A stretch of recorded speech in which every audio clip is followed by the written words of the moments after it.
Assalamualaikum warahmatullahi wabarakatuh. Waalaikumsalam warahmatullahi wabarakatuh. Alhamdulillah wassalatu wassalamu ala sayyidina Rasulillah sayyidina wa maulana Muhammad ibn Abdullah wa ala alihi wa sahbihi wa mawala. La haula wa la quwwata illa billah, amma ba'du.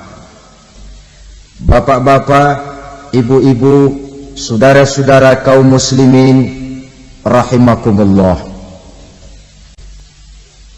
Kapan kiamat itu akan datang? Ini rahasia Allah. Jangankan kita yang orang awam, baginda Nabi sendiri tidak diberitahu oleh Allah kapan kiamat itu akan terjadi. Tetapi sungguh pun demikian, banyak hadis-hadis yang menjelaskan ciri atau tanda-tanda datangnya kiamat. Nah, kalau sudah bicara soal tanda kiamat itu ada dua. Pertama yang disebut alamatus sughra, tanda-tanda kecil. Ini waktunya masih ada tenggang. Ada yang dinamakan alamatul kubra, tanda-tanda besar, artinya kiamat sudah diambang pintu. Apa tanda-tanda kecil dari datangnya hari kiamat itu? Misalnya kata Nabi, apabila ilmu sudah diangkat oleh Allah, artinya apabila ulama sudah banyak wafat, minat orang belajar agama berkurang, lalu kebodohan nampak merajalela di mana-mana, zina dikerjakan secara terbuka, minuman-minuman keras jadi kebanggaan, itu termasuk di antara tanda-tanda kecil terjadinya hari kiamat. Apalagi misalnya iza waladatil ammatu rabbataha, apabila budak sudah melahirkan tuan. Apa maksudnya? Ada yang mentafsirkan apabila anak sudah bisa membudaki orang tuanya. Orang tua yang melahirkan dia, yang membesarkan dia, demi setelah si anak besar jadi orang berpangkat, bertitel, berharta, berkedudukan. Jadilah orang tua itu budaknya. Sehingga sering dibilang kalau orang tua kaya, anak jadi raja. Tapi kalau anak yang kaya, orang tua sering jadi budak. Apalagi munculnya fitnah yang bergelombang, timbul perang antara dua bangsa yang besar, waktu berjalan terasa sangat pendek sekali. Itu merupakan tanda di antara tanda-tanda kiamat. Termasuk di dalamnya sulit membedakan mana laki, mana perempuan. Kan kalau tanda-tanda kayak begini sekarang sudah banyak kita lihat kan? Ulama banyak wafat, penggantinya sulit. Zina dikerjakan berterang-terangan, minuman keras jadi kebanggaan, banyak anak membudaki orang tuanya, sulit membedakan mana laki mana perempuan. Kadang-kadang dari belakang kita lihat perempuan bener, begitu kita colek nengok jenggotan.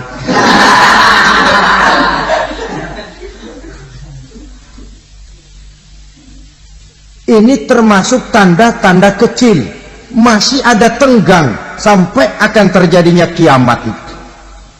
Nah, yang dimaksud dengan tanda-tanda besar, ini tanda besar artinya kiamat sudah diambang pintu. Pertama, matahari terbit dari sebelah barat. Apabila matahari sudah terbit dari arah sebelah barat, tertutuplah sudah pintu taubat. Bersabda Nabi kita, la taqumus sa'atu hatta tatlu'a syamsu min maghribiha. Tidak akan datang hari kiamat sampai matahari terbit dari arah sebelah barat. Fa iza tala'at, manakala matahari telah terbit dari arah sebelah barat, wa ra'ahan nasu, manusia banyak menyaksikan itu, amanu ajma'un, mereka pun lalu beriman. yang tadinya kafir, yang tadinya ingkar, yang tadinya membangkang, setelah melihat matahari terbit dari sebelah barat, buru-buru beriman, berlomba-lomba mengucap 2 kalimat syahadat. Tapi apa yang terjadi? Kata Nabi, wadzalika hina la yanfa'u nafsan imanuha lam takun amanat min qabl. Hari itu adalah hari yang iman sudah tidak berguna lagi bagi seseorang apabila sebelumnya memang dia tidak pernah beriman. Au kasabat fi imaniha khaira, atau beriman tetapi tidak pernah melakukan kebajikan di dalam keimanannya itu. Hari yang sudah kasib, hari yang sudah terlambat, beriman tidak akan ada gunanya lagi. Ini pelajaran buat kita. Sebelum sang surya terbit dari sebelah barat, sebelum nafas sampai di tenggorokan, artinya pintu taubat masih terbuka. Kalau 2 hal itu sudah terwujud, nafas sudah sampai di kerongkongan atau matahari sudah terbit dari arah sebelah barat, tertutuplah sudah pintu taubat. Tak ada lagi gunanya pangkat, jabatan, harta, bahkan beriman pun dalam suasana macam itu too late, kata orang Kulon. Sudah terlambat. Matahari terbit dari arah sebelah barat, itu tanda besar, artinya kiamat sudah diambang pintu. Lalu apalagi tanda besar? Munculnya Dajjal. Dajjal artinya pendusta-pendusta yang menyesatkan manusia. Ada 2 macam Dajjal, saudara. Ada Dajjal kecil, ini Dajjal kelas teri. Kalau ini sejak zaman Rasulullah sudah ada itu. Tiap zaman ada. Di zaman Rasulullah misalnya ada yang bernama Aswad al-Unsi dari Yaman. Ada yang namanya Musailamah al-Kazzab dari Yamamah. Ada yang namanya Ibnu Sayyad dari Madinah. Ini Dajjal di zaman Rasul. Musailamatul Kazzab memproklamirkan diri jadi nabi, dia di zaman Rasul masih hidup. Ini Dajjal zaman Nabi. Di zaman sahabat muncul Dajjal. Di zaman kita sekarang ini Dajjal pun gentayangan. Dajjal kelas teri. Kerjanya mendustakan manusia, menyesatkan manusia, memalingkan manusia dari jalan yang benar dan diridhoi oleh Allah Subhanahu wa ta'ala. Adapun yang merupakan tanda besar dari datangnya kiamat, Dajjal kelas kakap, pembohong besar yang menyesatkan masyarakat manusia berpaling dari jalan Allah mengikuti jalan mereka. Apa sih ciri Dajjal itu? Kata Nabi dalam hadis Bukhari Muslim, Innad Dajjala, sesungguhnya yang namanya Dajjal itu yakhruju, satu saat akan muncul mendekati hari kiamat. Wa inna ma'ahu ma'an, si Dajjal ini membawa air, wa naran, dan juga membawa api. 2 simbol. Di tangan yang satu dia bawa air, di tangan yang satu dia bawa api. Wa ammal ladzi yarahu an-nasu ma'an fanarun, adapun yang orang banyak lihat air, hakikatnya adalah api. Yang dilihat api, hakikatnya adalah air. Oleh sebab itu, kalau api yang ditawarkan, ambillah air. Kalau air yang ditawarkan, pilihlah api. Maksudnya apa ini? Ini bahasa simbol, saudara-saudara. Dajjal bicaranya seolah-olah untuk kepentingan manusia, menawarkan surga. Surga yang dia tawarkan hakikatnya neraka. Hai manusia, kalau kau mau bahagia, jangan dekat-dekat dengan agama. Sholat itu tidak efektif dan efisien, tidak produktif dari segi ekonomi itu. Menghadiri majelis taklim cuma buang-buang waktu. Tahajud, tasbih, tahlil, baca Quran, apa itu? Pekerjaan mubazir saja. Hidup ini cuma sekali, masa yang cuma sekali, manfaatkan dengan sebaik-baiknya. Mumpung, dibawanya sifat mumpung tetapi dalam pengertian yang sangat negatif. Bicaranya seolah-olah untuk kepentingan manusia, tetapi sebenarnya menjerumuskan manusia.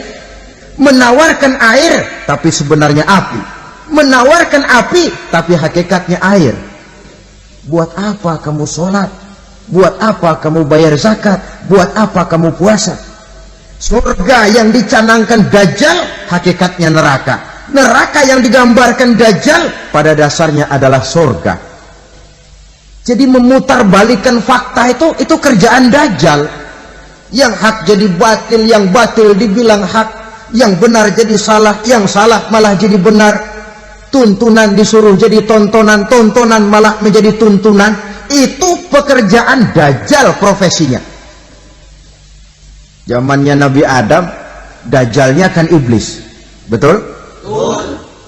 Apa sih dan kerayuan iblis itu? Allah setelah menciptakan Nabi Adam kan bilang, Adam, kau dan istrimu Hawa tinggal di surga ini.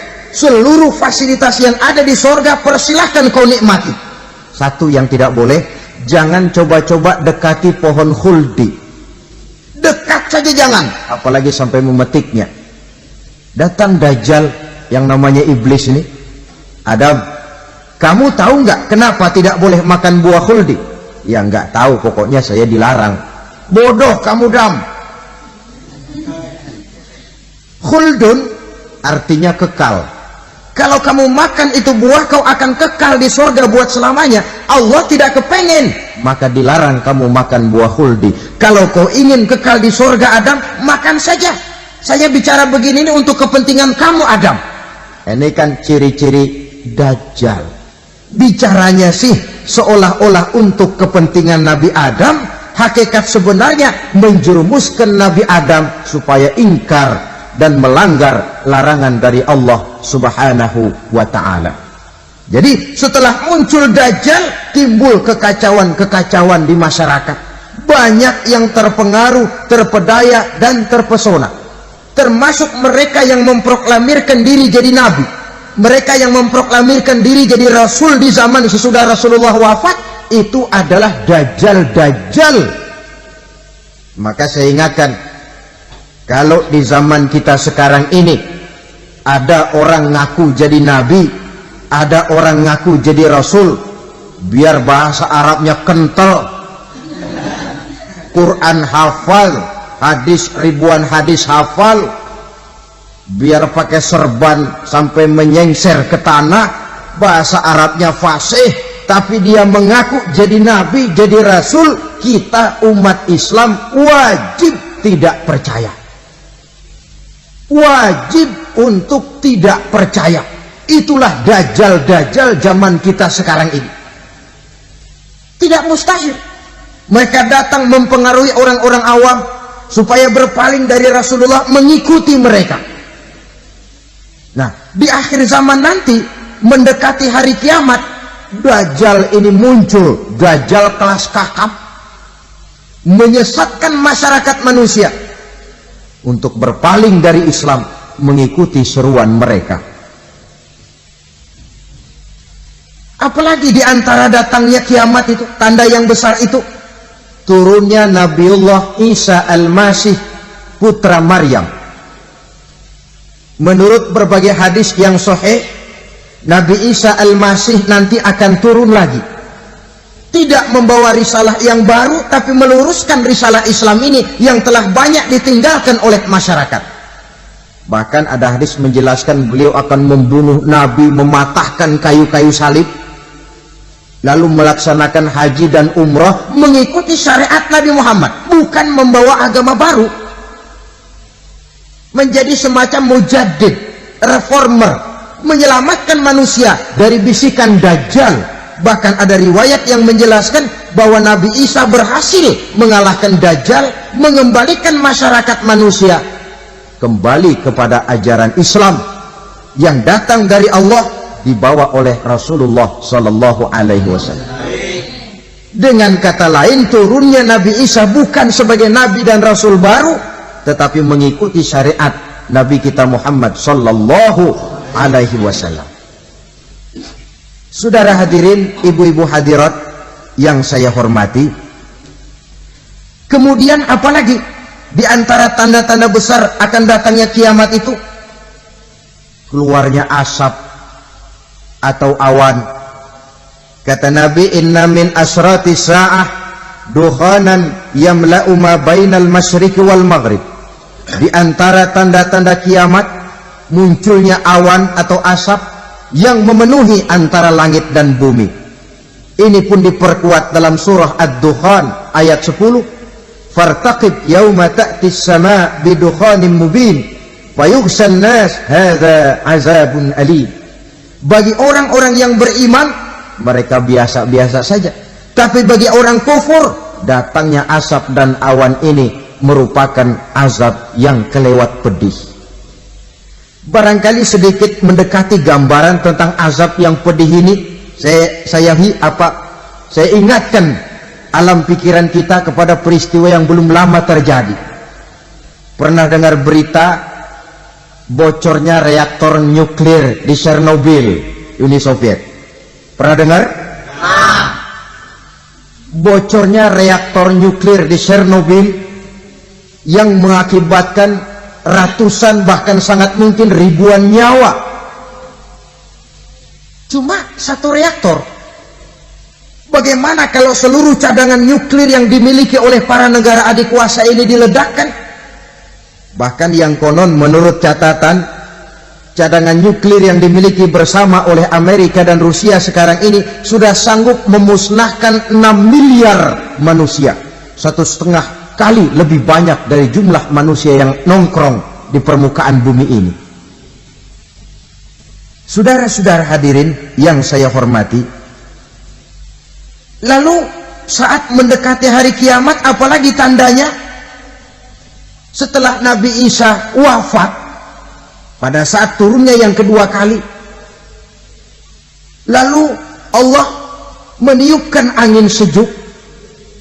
Semua orang-orang beriman, orang-orang baik wafat, sehingga penghuni bumi ini cuma tinggal lagi terdiri dari orang-orang kafir. Tidak ada lagi di bumi ini yang bisa mengucapkan Allah. Sehingga dalam hadis qudsi itu ada keterangan, innallaha azza wa jalla yaqulu li Israfil. Allah pernah pesan kepada malaikat Israfil, kata Allah, Israfil, iza sami'ta qailan yaqul Allah Allah fa akhirin nafah 40 sanatan ikraman liqailiha. Hai Israfil, apabila kau dengar di permukaan bumi masih banyak orang yang mengucapkan Allah Allah, maka tunda sangkakala kiamat itu 40 tahun. Untuk apa? Ikraman liqailiha, menghormati orang yang mengucapkan Allah Allah itu. Wah, jadi karena sekarang masih banyak yang mengucapkan Allah, besar hatilah kita, masih jauh kiamat itu. Tapi jangan lupa, kiamat pribadi, kiamat kecil itu yang nggak kita sangka-sangka. Ajal datang mencabut nyawa, itu kiamat pribadi, dan itu yang pasti kita hadapi, dan itu yang membuat kita tidak boleh bersikap main-main di dalam kehidupan sekarang ini. Saudara hadirin yang saya hormati, tidak ada lagi orang-orang muslim. Seluruh penduduk dunia ini kafir. Lalu terciptalah struktur sosial yang berlandaskan prinsip hidup semau gue. Bakal terjadilah prinsip di mana yang kaya menyantap yang miskin, yang kuat menindas yang lemah. Hidup sudah bagaikan di rimba belantara, berlaku hukum rimba, siapa yang kuat dia yang menang, siapa yang lemah menjadi mangsa. Timbul kekacauan, maksiat merajalela, munkarat menjadi-jadi, sehingga isi bumi ini penuh dengan segala macam perbuatan dosa. Tidak ada perlunya lagi alam diperpanjang temponya. Datang saat yang sudah dijanjikan oleh Allah Azza wa Jalla, maka terjadilah yang disebut kiamat kubra, kiamat besar, kiamat hancur-hancuran. Bagaimana kejadian ini dimulai? Dalam surah Az-Zumar ayat 68, Allah Subhanahu wa taala berfirman, "Wa nufikha fis-suri fasa'iqa man fis samawati wa man fil ardi illa man syaa Allah." Maka manakala ditiuplah sangkakala, terkejutlah seluruh yang ada di langit dan seluruh yang ada di bumi. Bila saat kiamat datang, Allah perintah malaikat Israfil, "Israfil, tiup sangkakalamu." Ditiuplah sangkakala oleh malaikat Israfil. Yang akibat daripada tiupan itu, seluruh yang ada di langit, seluruh yang ada di permukaan bumi terkejut. Yang ada di langit siapa? Malaikat kan. Bayangin aja kalau malaikat kaget, apalagi kita. Terkejut seluruh makhluk yang ada di bumi, yang ada di langit mendengar suara sangkakala itu. Bunyinya tidak sanggup kita bayangkan dahsyatnya.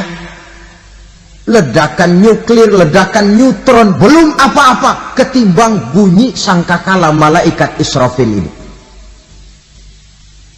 Nah, lalu mendengar bunyi sangkakala ini, gemparlah makhluk, kacaulah alam. Bumi gempa, planet-planet bertabrakan, gunung meletus, air laut tumpah ke darat, angin topan bertiup, halilintar menyambar. Lalu semua yang bernama hidup mati total. Mati bareng tanpa persiapan. La haula wala quwata illa billah.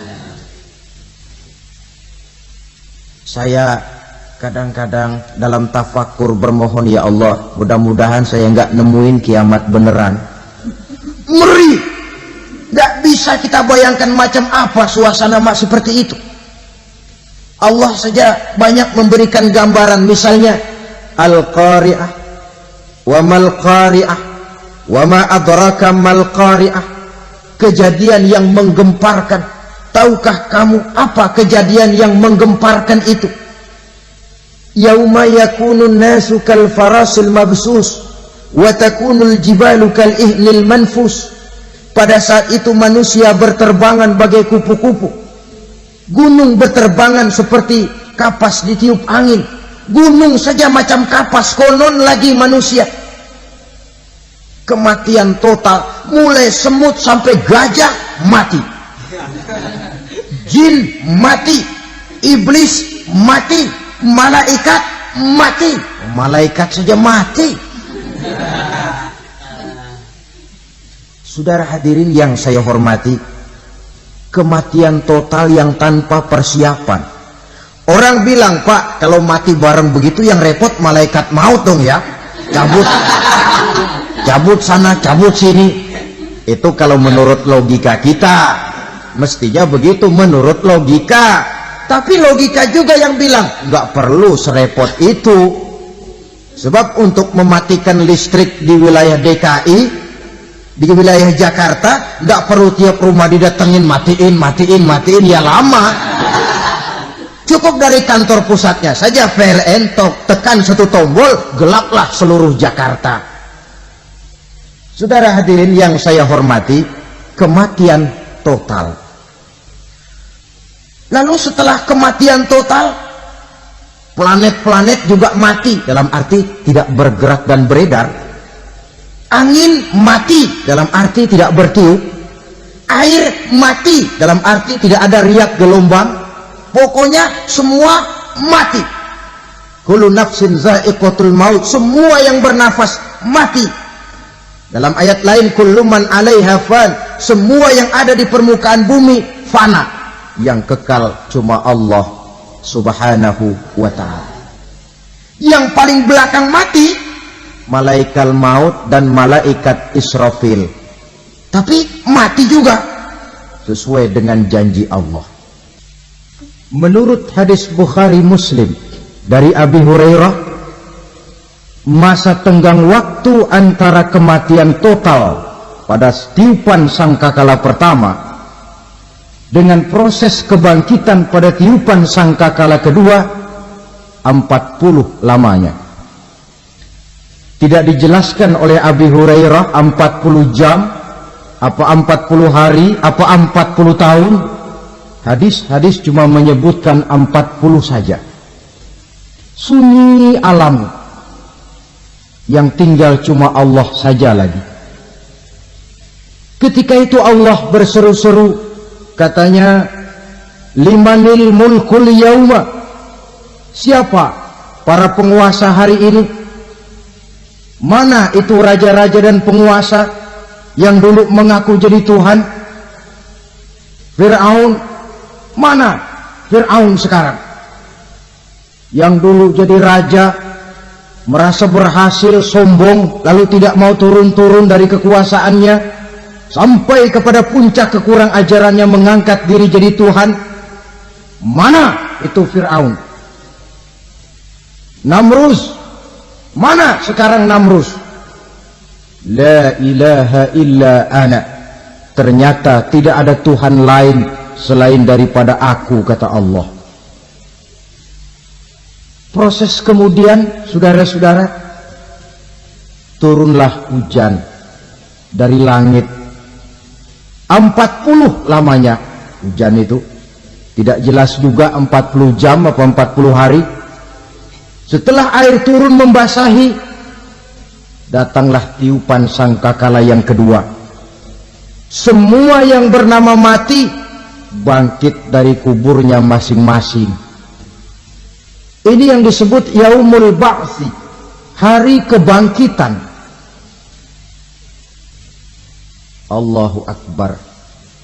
Pada saat kita bangkit dari kubur kita masing-masing, kumpul di padang mahsyar namanya.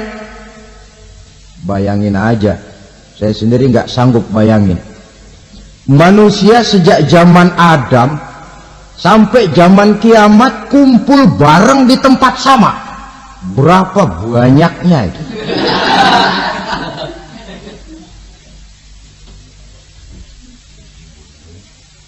Dan yang luar biasa menurut satu riwayat, pada saat bangkit itu, Masya Allah, roman muka kita berubah, disesuaikan dengan amalan kita waktu di dunia ini. Barang siapa yang waktu di dunia amalannya itu amalan tikus, di akhirat nanti dia bangkit dari kubur, mukanya seperti muka tikus. Gagah betul badannya, tapi mukanya seperti tikus. Kenapa? Amalannya waktu di dunia seperti amalan tikus. Apa amalan tikus itu?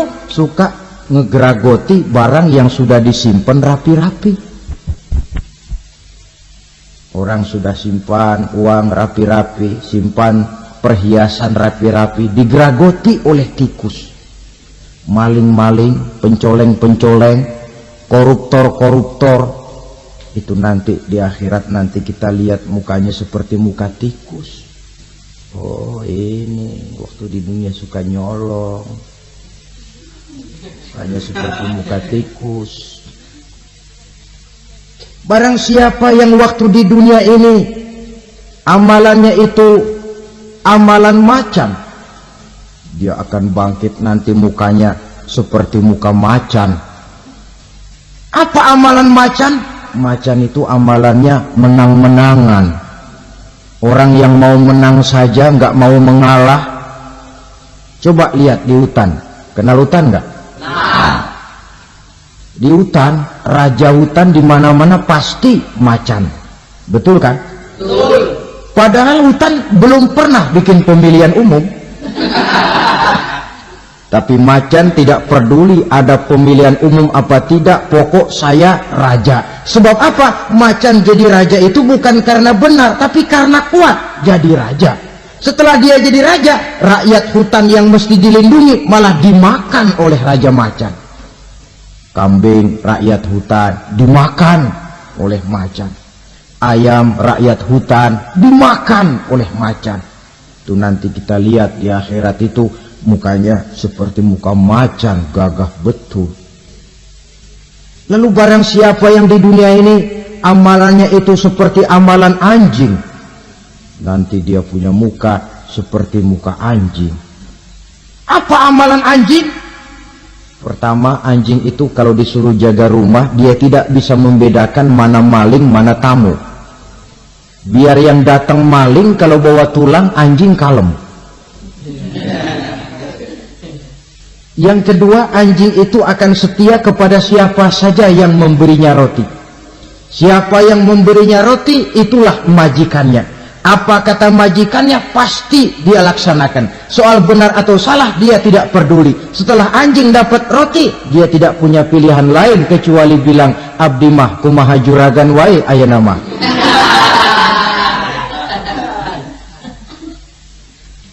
Saudara hadirin yang saya hormati, berkumpul di padang mahsyar, tiap orang sibuk dengan persoalannya masing-masing.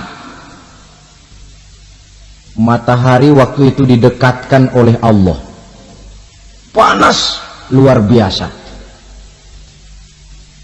Ada yang saking panasnya itu mencucurkan peluh keringat sampai sebatas mata kakinya.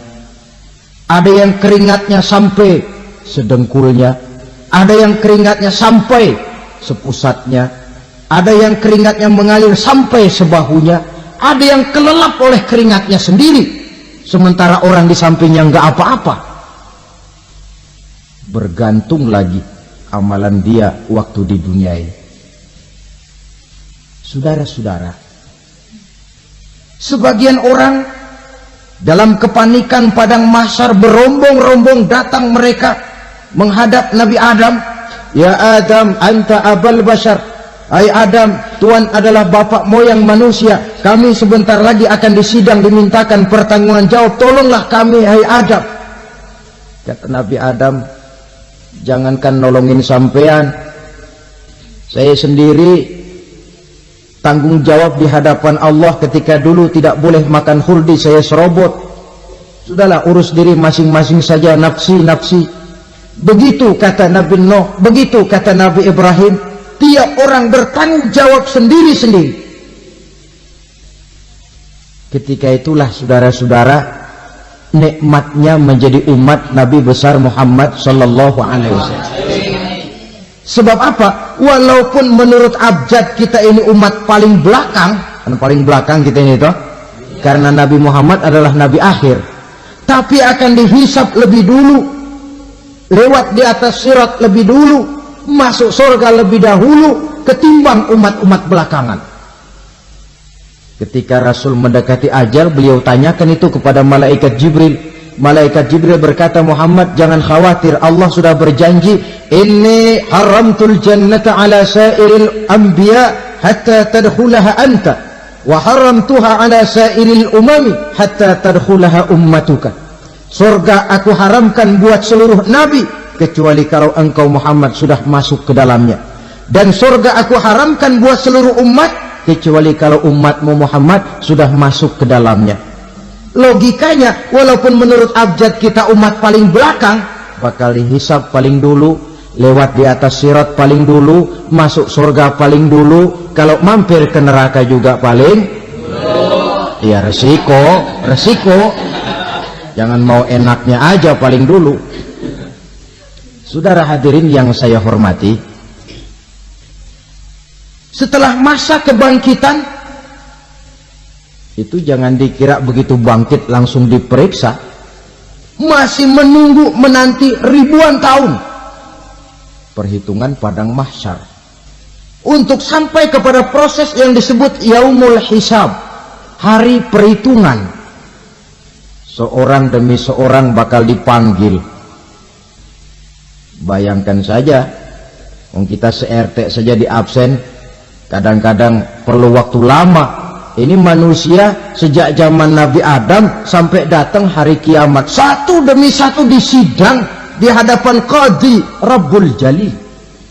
Status sosial copot sudah waktu itu. Yang pernah jadi hartawan di situ tidak lagi kelihatan kehartawanannya. Yang pernah jadi jenderal tidak lagi dipanggil jenderalnya. Yang ustadz tidak lagi dipanggil al-mukarramnya. Seluruh status sosial selesai. Dipanggillah kita seorang demi seorang menghadap Qadhi Rabbul Jalil. Bagaimana proses penghisaban itu? Pertama proses tanya jawab.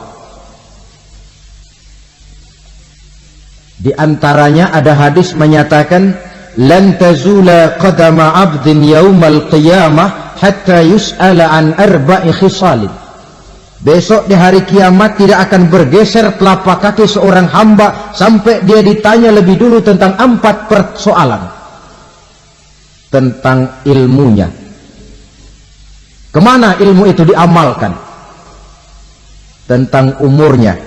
Di mana umur itu dihabiskan? Tentang masa mudanya, kemana masa muda itu dipakai? Tentang hartanya, dari mana harta itu didapat dan kemana harta itu dibelanjakan. Ini termasuk proses tanya jawab. Jadi kalau istilah pengadilan dunia, nama Fulan bin Fulan.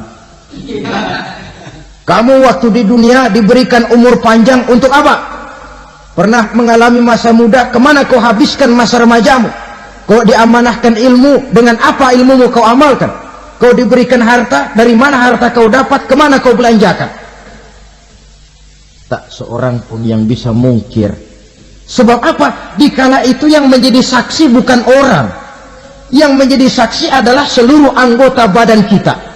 Tangan bicara, kaki jadi saksi terhadap seluruh amalan yang pernah kita kerjakan pada saat kehidupan di alam dunia ini. Selesai proses tanya jawab, lalu diperlihatkan buku catatan kita waktu hidup di dunia ini. Jangan lupa Allah itu menyiapkan 2 superkomputer kepada kita. Sebelah ditempelin sebelah kanan, yang sebelah tempelin di sebelah kiri. Komputer itu namanya Raqib dan Atid. 2 malaikat yang apabila baik kita lakukan, refleks saja akan menulis kebajikan kita. Jahat kita kerjakan, akan tertulis. Catatan itu nanti diperlihatkan kepada kita. Waduh, alangkah malunya pada saat diperlihatkan catatan kita, buku rapot kita merah melulu. Barangkali diperiksa sambil diomelin, brengsek lo. Buku merah melulu begini, bagaimana waktu hidup di dunia? Tidak cukup diperlihatkan buku catatan kehidupan, rekaman kehidupan. Rekaman kehidupan kita secara utuh sejak terlahir sampai ajal datang merenggut nyawa. Barangkali mirip dengan video sekarang ini, di mana terekam dengan baik seluruh kegiatan kita sejak yang sekecil-kecilnya sampai kepada yang sebesar-besarnya. Untuk kemudian kita pun menerima balasan. In khairan fa khairun wa in syarran fa syarrun.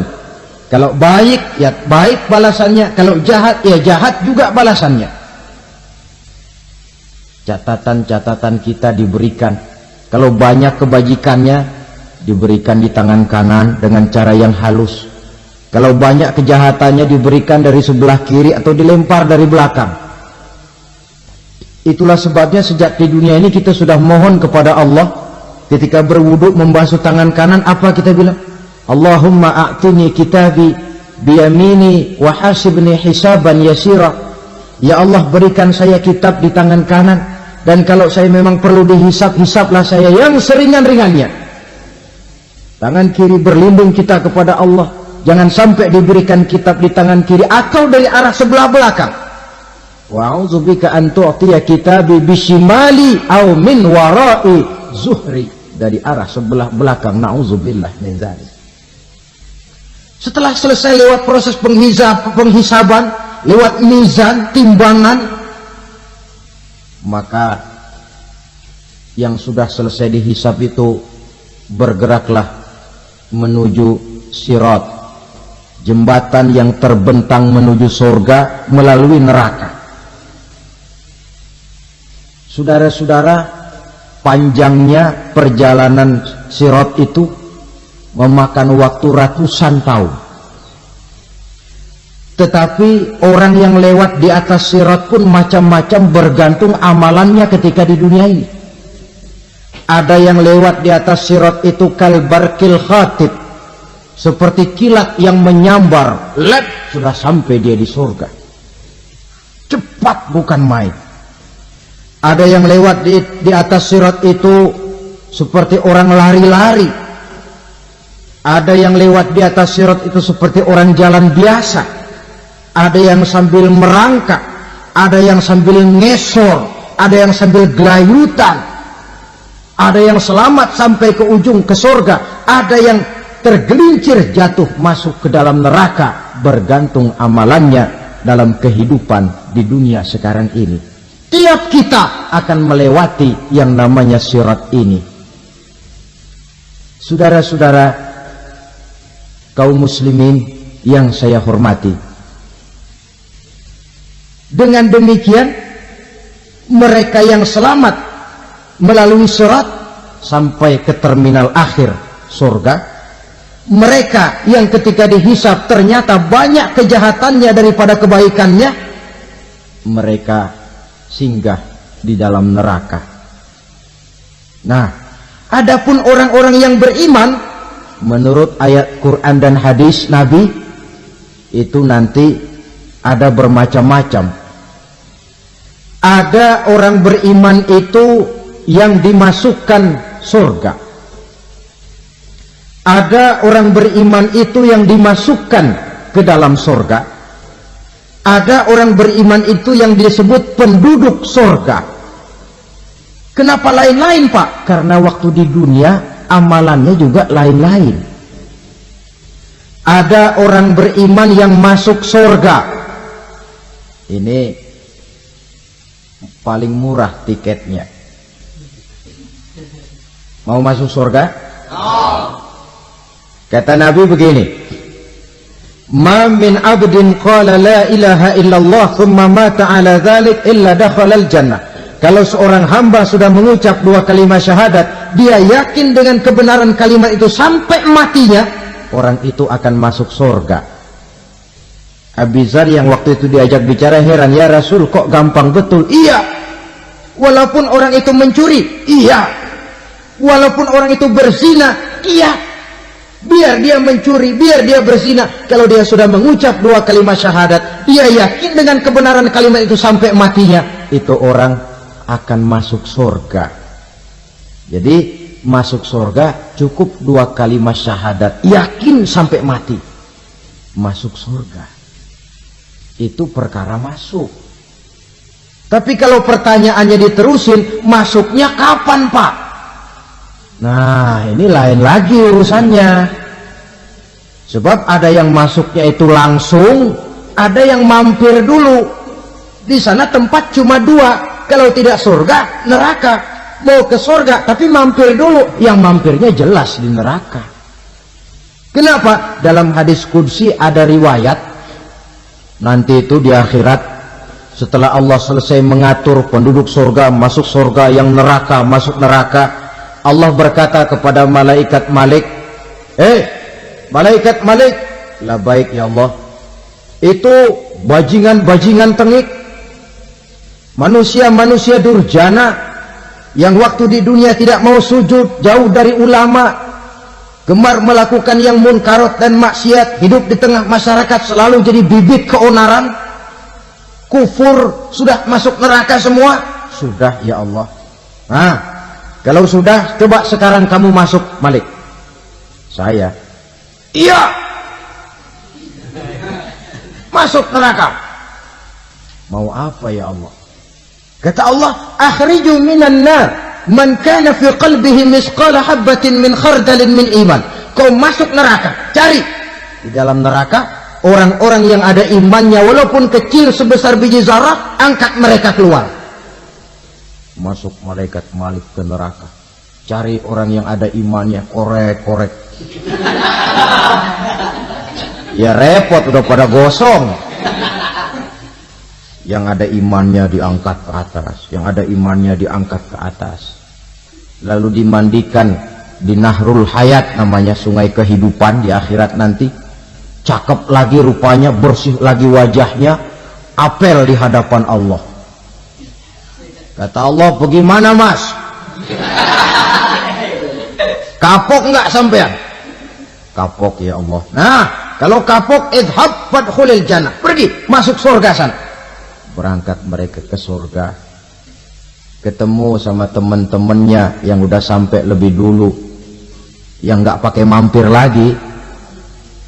Terjadi dialog. Kata teman-temannya yang udah pada nyampe duluan, mas, iya, emang baru sampai? Oh, saya baru sampai. Memang mampir di mana dulu mas? Kita sudah lama sampai di surga. Saudara buka surah Al-Muddatsir ayat 34-35. Ma salakakum fis saqar? Kenapa kamu mampir di neraka Saqar? Qalu lam nakum minal musallin. Mereka menjawab, kami mampir di neraka Saqar mas, gara-gara dulunya kami waktu di dunia tidak pernah sholat. Tidak pernah sholat? Tidak pernah. Kan rumahnya dekat masjid, cuma dekat doang mas.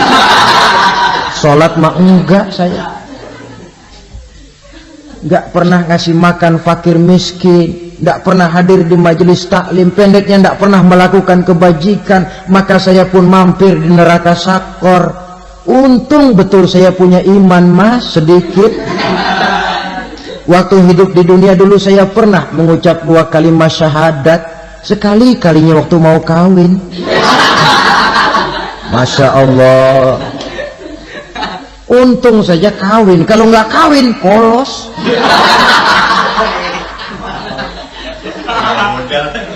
Itu juga pengulu sudah setengah mati ngajarin. Asyhadu alla, asyaduaan, asyaduaan.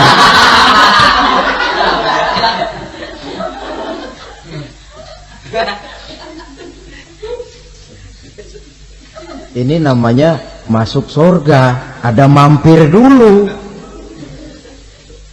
Ada pula orang mukmin itu yang dimasukkan surga. Namanya dimasukkan kan terima beres. Saya masuk ke rumah, jalan sendiri, cari tempat sendiri. Saya dimasukkan ke dalam rumah, terima beres, pokok ada di dalam, itu dimasukkan namanya. Nggak pakai mampir. Tapi tentu tiketnya lebih mahal ketimbang yang pertama tadi. Apa kata Allah? Innal ladzina amanu wa amilus shalihat la ukaffiranna anhum sayyi'atihim wa la udkhilannahum jannah. Sesungguhnya orang-orang yang beriman kemudian beramal soleh, kami hapuskan segala dosa dan kesalahannya, kami masukkan mereka ke dalam surga. Lihat ayatnya, Allah yang memasukkan, kita yang dimasukkan. Tidak pakai transit, tidak usah mampir. Cuma tidak cukup syahadat, tidak cukup amanu, tapi diiringi dengan wa amilus shalih. Iman, amal. Tidak cukup syahadat, lalu dibuktikan dia sholat, dia zakat, puasa, lalu dia melakukan berbagai macam kebajikan. Ini yang menyebabkan dia tidak pakai mampir di tempat yang bernama Saqar. Lalu ada pula orang mukmin itu yang disebut penduduk surga. Wah, ini sudah VIP ini. Ashabul jannah, penduduk surga. Siapa mereka? Kata Allah, innal ladzina amanu summa istaqamu fala khaufun 'alaihim wa la hum yahzanun ulaika ashabul jannah hum fiha khalidun. Sesungguhnya orang-orang yang beriman lalu istiqamah, tetap dalam melaksanakan perintah Allah, tidak goyah, tidak labil tapi stabil, istiqamah, mereka tidak takut dan tidak bersedih hati. Merekalah penduduk surga. Iman, istiqamah. Tidak punya duit, sembahyang. Banyak duit, sembahyang. Miskin, sembahyang. Kaya, tetap sembahyang. Istiqamah.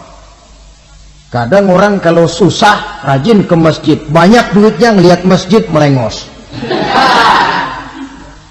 Itu yang dibilang waktu miskin hamba Allah, setelah kaya jadi hamba harta. Bergeser, tidak ada nilai istiqomahnya. Saudara-saudara, dengan begitu penduduk neraka itu dua. Ada penduduk permanen, ada penduduk yang semi permanen. Yang semi permanen orang-orang beriman yang mempunyai dosa besar. Mereka masuk ke neraka untuk menerima azab sesuai dengan dosanya. Bila selesai masa azab itu, mereka akan diangkat untuk ditempatkan kembali ke dalam surganya Allah Subhanahu wa ta'ala.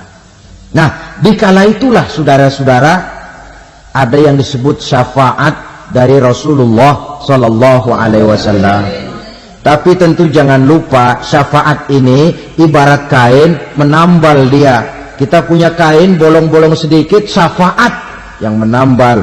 Sholat kita ada kurang dikit, sedekah kita ada campur riak dikit, amalan kita ada tidak karena Allah dikit, kita berharap syafaat. Jadi biarlah kain masih bolong-bolong, yang penting punya kain. Tapi kalau kainnya tidak ada, yang ditambal apanya? Sholat tidak, puasa tidak, zakat tidak, berharap syafaat saja, ya, terlalu berlebihan itu. Saudara hadirin yang saya hormati, apabila selesai proses penghisaban, proses penghitungan, maka dikala itulah manusia terbagi dalam dua kelompok besar. Fariqun fil jannah wa fariqun fis sa'ir. Sekelompok orang-orang beruntung yang masuk ke dalam surga, dan sekelompok lagi masuk ke dalam neraka. Akan memakan waktu untuk menceritakan sifat surga dan neraka, tapi insya Allah pada kesempatan pertemuan lain saya sampaikan. Namun sebagai gambaran umum cukuplah saya sampaikan sebuah hadis qudsi. Allah jelaskan, a'dadtu li'ibadiyas salihin ma la aynun ra'at wa la uzunun sami'at wa la khatara fi qalbil bashar. Aku sediakan buat hamba-hambaku yang soleh, yang tidak pernah terlihat oleh mata, tidak pernah terdengar oleh telinga, dan belum pernah terdetik dalam hati manusia. Jadi kenikmatan surga belum pernah dilihat mata, belum pernah didengar telinga, belum pernah terdetik dalam hati. Pedihnya azab neraka belum pernah terlihat mata, belum pernah terdengar telinga, belum pernah terdetik dalam hati. Saudara hadirin yang saya hormati, oleh karena itu sebagai uraian akhir daripada kiamat ini, marilah sama-sama kita memanfaatkan hidup dengan sebaik-baiknya, supaya jangan timbul penyesalan di hari kemudian nanti. Mudah-mudahan kita seluruhnya diselamatkan Allah dari azab neraka dan mendapat surga dan ridhonya. Sekian dan demikianlah pertemuan kita kali ini. Terima kasih banyak atas segala perhatian. Mohon maaf atas segala kekurangan. Usikum wa nafsi bitaqwallah. Wassalamualaikum warahmatullahi wabarakatuh. Waalaikumsalam warahmatullahi wabarakatuh.